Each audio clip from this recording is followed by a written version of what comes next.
மூன்று பக்கங்களால் ஒரு மூடிய வடிவத்திற்கு பெயர் முக்கோணம்னு பொதுவாக சொல்லுவோம். அப்போ முக்கோணத்தில் எத்தனை பக்கங்கள் இருக்குது? 3 பக்கங்கள் இருக்குது. எத்தனை கோணங்கள் இருக்கணும்? 3 கோணங்கள் இருக்கணும். இப்போ நம்ம எடுத்துக்கக்கூடிய முக்கோணத்தை பார்த்தோம்னா ஏபிசி.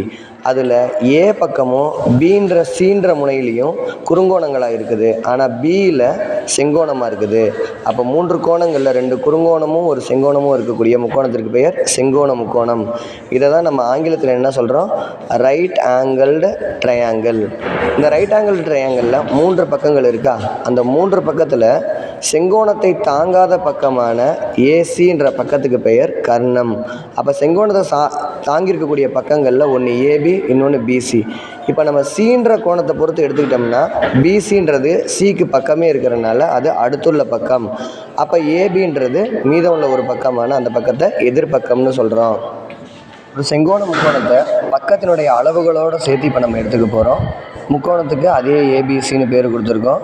இதில் ஏசின்ற பக்கத்தினுடைய நீளம் 5 சென்டிமீட்டர்னு எடுத்துக்கிறோம். அதாவது கர்ணம் 5 சென்டிமீட்டர்.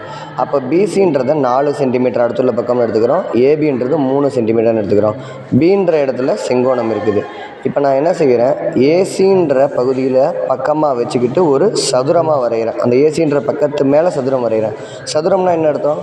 4 பக்கங்களையும் சம அளவுகளை உடையது. அப்போ ஏசியில் 5 சென்டிமீட்டராக இருந்தால் 4 பக்கத்துலையும் என்னவாக இருக்கணும்? 5 5 5 5 சென்டிமீட்டராக தான் இருக்கணும். சதுரத்தின் பரப்பளவுக்கான என்ன ஃபார்முலா? பக்கம் இன்ட்டு பக்கம். அப்போ 5 இன்ட்டு 5 25 சதுர அலகுகள். இப்போ ஏசின்ற பக்கத்து கர்ணத்து மேலே வரைஞ்ச சதுரம் மாதிரியே இப்போ அடுத்ததான் நான் என்ன செய்ய போகிறேன்? பிசின்ற பக்கத்து மேலேயும் ஏபின்ற பக்கத்து மேலேயும் 2 சதுரங்கள் வரைய போகிறேன். இப்போ பிசின்ற பக்கத்து மேலே சதுரம் வரைஞ்சோம்னா அந்த சதுரத்துக்கும் 4 பக்கம் என்ன அளவுகள் இருக்கும்? 4 4 4 4 சென்டிமீட்டர் தான் இருக்கும். சதுரத்தின் பரப்பளவுக்கு ஏற்கனவே நம்ம சொன்ன மாதிரி என்ன ஃபார்முலா? பக்கம் இன்ட்டு பக்கம். பக்கம் இன்ட்டு பக்கம்னா 4 இன்ட்டு 4 16 சதுர அலகுகள். 4 பக்கமும் 4 சென்டிமீட்டர் இருக்குது. இப்போ ஏசி மேலேயும் கர்ணத்தின் மேலேயும் சதுரம் வரைஞ்சிட்டோம்.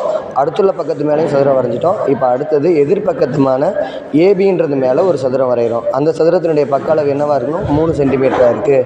அப்போ பக்கம் இன்ட்டு பக்கம் 3 இன்ட்டு 3 9 சதுர அலகுகள்.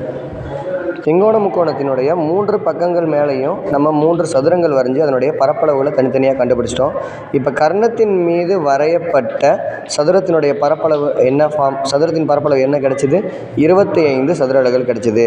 இந்த கர்ணத்தின் மீது வரையப்பட்ட சதுரத்தின் பரப்பளவு எதற்கு சமம்னு சொன்னோன்னா, கர்ணத்தை தவிர மீதி 2 பக்கங்கள் என்னென்னு நினச்சி? ஒன்று அடுத்துள்ள பக்கம், இன்னொன்று எதிர்பக்கம்.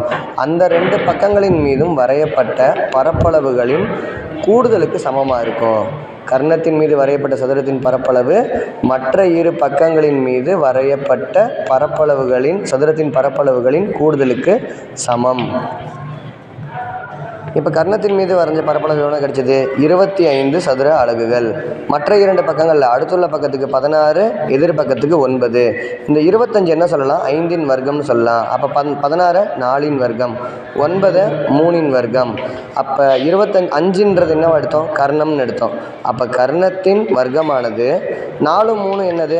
மற்ற செங்கோணத்தினுடைய மற்ற 2 பக்கங்கள். அப்போ இது எப்படி வரையறைப்படுத்தலான்னா, கர்ணத்தின் வர்க்கமானது மற்ற 2 பக்கங்களின் வர்க்கங்களின் கூடுதலுக்கு சமம்.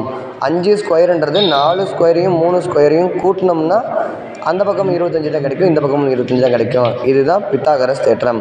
கர்ணத்தின் வர்க்கமானது மற்ற 2 பக்கங்களின் வர்க்கங்களின் கூடுதலுக்கு சமம்.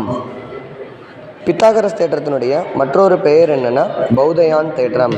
இது 10ஆம் வகுப்பில் இருக்கக்கூடிய 5வது தேற்றம். பரீட்சைக்கு முக்கியமான